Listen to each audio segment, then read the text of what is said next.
Donc aujourd'hui, je vais vous présenter une nouveauté chez nous. C'est un cordon USB-C, mais de grande longueur.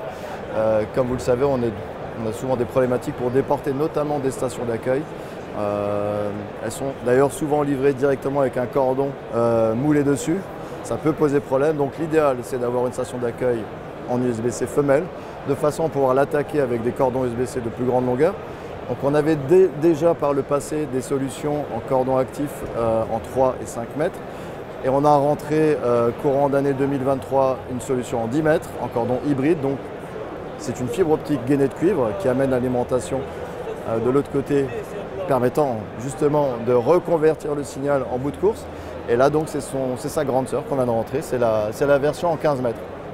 Donc concrètement, elle permet donc de déporter n'importe quel type de périphérique en USB-C en conservant la norme USB-C 3.2, c'est-à-dire que vous allez à la fois avoir des datas, l'alternate mode qui permet de passer la vidéo, et on conserve malgré tout encore du power delivery, donc on atteint encore 60 watts au bout de ces 15 mètres, ce qui est en règle générale amplement suffisant même pour la recharge d'un laptop à travers la station d'accueil.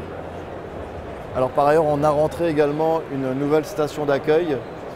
Celle-ci a l'intérêt d'être relativement plate.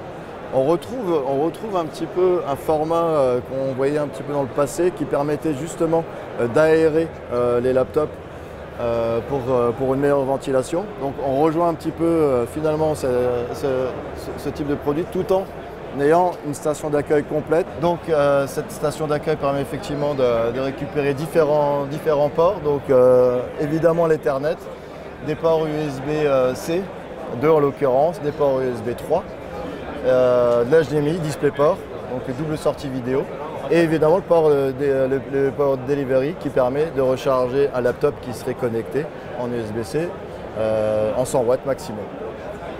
Le port USB-C mâle se branche directement sur le laptop, qui permet l'accès à tous les ports présents.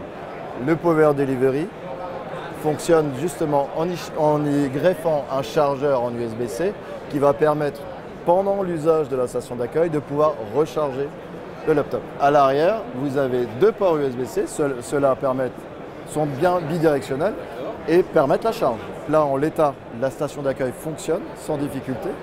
Mais il faut y greffer une alimentation supplémentaire pour pouvoir recharger le laptop. Ici, ce sont également 3 stations d'accueil. La première fonctionne un petit peu comme celle qu'on a vue précédemment, c'est-à-dire qu'elle dispose simplement d'un port Power Delivery qui lui permettrait de recharger le laptop si on lui adjoint une alimentation optionnelle.